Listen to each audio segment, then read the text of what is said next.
Assalamualaikum warahmatullahi wabarakatuh. So my name is Nur Sofia Afrina binti Muhammad Nizam, and I'll be explaining the introduction part of this study.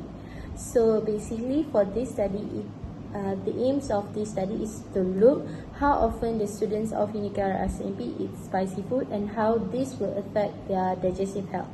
So as we all know, spicy food contain capsaicin, which is a part of the chili component that gives it heat, and this capsaicin will lead to different reactions in people, since some might cause bloated, some might be having diarrhea or also heartburn, depends on their tolerance level. And since spicy food is a part of our regular diet among the students and also Malaysians, since it is a part of our culture and our preference, and it is much more easy to find it around the campus, but they don't realize that this spicy food might be the root cause of their stomach issues that they might have now. And since there's limited research in this area, especially among the university students in Malaysia, especially in UNIKAR RCMP, specifically for UNIKAR RCMP. So this study aims to explore the connection between spicy food and also the gut health, and it will also help our professionals in healthcare to give better advice towards students based on their students' eating pattern. That's all from me. Thank you. For my literature review, I look at various studies that explore the effect of capsaicin, the active compound in the chili peppers, and this table will summarize 6 major themes based on the previous research.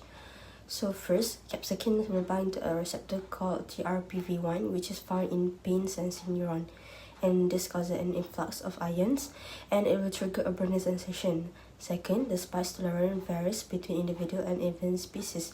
For example, birds are less sensitive to capsaicin, which help in seed dispersal. Genetic differences in TRPV1 affect how we perceive heat. Third, repeated exposure to capsaicin can lead to desensitization, where people become less sensitive to its heat over time. Next, Malays consume more spicy food than other groups. This may be influenced by cultural habits and hormones like testosterone, which is linked to sensation seeking, especially in men. And capsaicin also affect the esophagus, and it will increase the peristalsis, which is the muscle movement that push the food down and may protect the esophageal lining. And in the stomach, the capsaicin will stimulate the mucus and reduce acid, which helps heal ulcer. And it noted that capsaicin can also cause abdominal pain, pressure, and rectal urgency, especially when consumed in larger amount. Okay, so for the methodology for the first one is type of research. Okay, so this is we use a cross-sectional observational study conducted to explore the relationship between spicy food consumption and gastrointestinal effects among UNIKAR RCMP students. For the data collection, we use a bilingual online questionnaire distributed via Google Form from 2 December to 17 February 2025. And for the third one is the participants. So our participants include 341 students from UNIKAR RCMP. They are from MBBS, Pharmacy, Nursing, Foundation in Science, Pharmacy, Physiotherapy, and Medical Imaging students selected through continuous sampling. And for the lastly, the tools and instruments that are used are Google Forms for data collection, and Microsoft Excel for data organization, and SPSS Fusion 32 for statistical analysis, and lastly, Bayesian correlation. Okay, that's all from me. Here in 4.0, results and discussion, we have a table 3.2, spicy food tolerance level and frequency of consumption. In the first variable, which is frequency of consuming spicy food per week. Category 1, never, frequency 14, percentage 4.1. Category 1 to 2 times per week is frequency 165, percentage 48.4, category 3 to 5 times a week, frequency 117, percentage 34.3, marking it as the second highest, and the last one, daily, frequency 45, percentage 13.2. And in the second variable, which is the tolerance towards spicy food, category 1, very little, frequency 40, percentage 11.7, category 2, a little, frequency 56, percentage 16.4, while tolerance towards spicy food category that marks the highest is 3, moderate.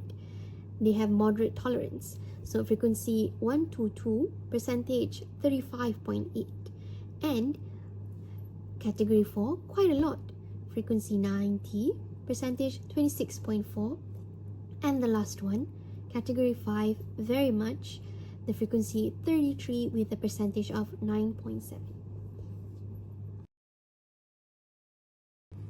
And in the second slide, how frequent do you experience any of the symptoms after consuming spicy food? It is reported that constipation is leading in the category of rarely, diarrhea is leading in the category of sometimes, skin irritation in rarely, gastritis in rarely, loss of appetite in rarely, and abdominal pain in sometimes.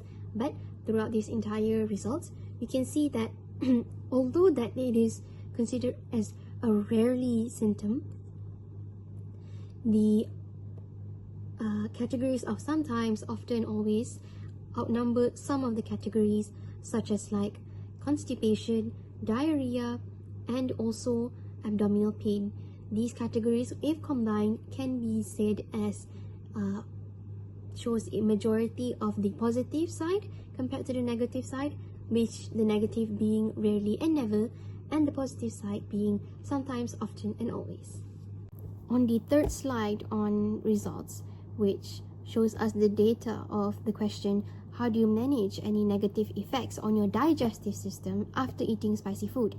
So it is reported here that 73.3% of the participants they stay hydrated after consuming spicy food, with the second leading one, which is using antacid after consuming, which is 11.7%, and eating starchy food 9.7%, while the avoid alcohol and caffeine after consuming spicy food falls under the percentage of 3.4%.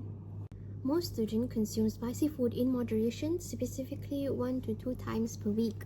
This pattern suggests that students are aware of the potential gastrointestinal effects, and they make cautious and conscious decisions to enjoy such spicy cuisine without overindulging.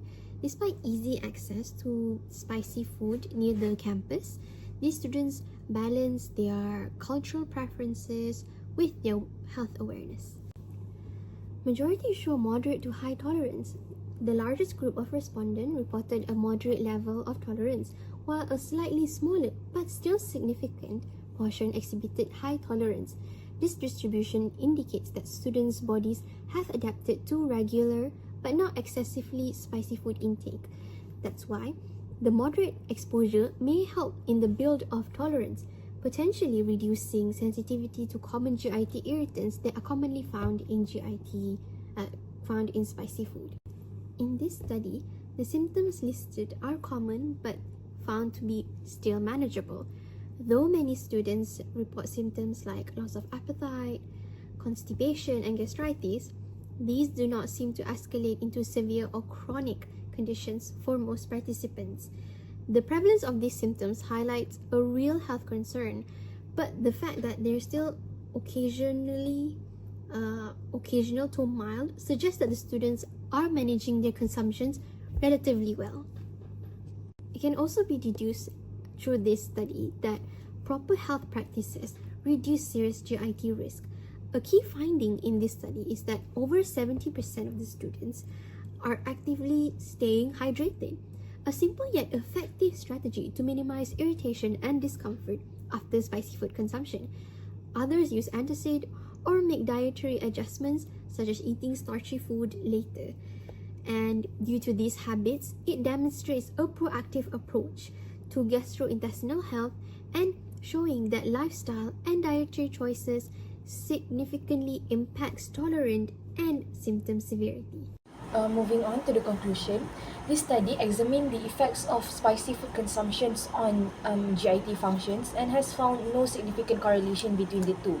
Despite common perceptions that spicy food may cause digestive disturbances, the findings suggest that their consumption does not directly impact GIT function in a measurable way. These results contribute to the growing body of evidence that challenges widespread beliefs about the adverse effects of spicy food on digestion.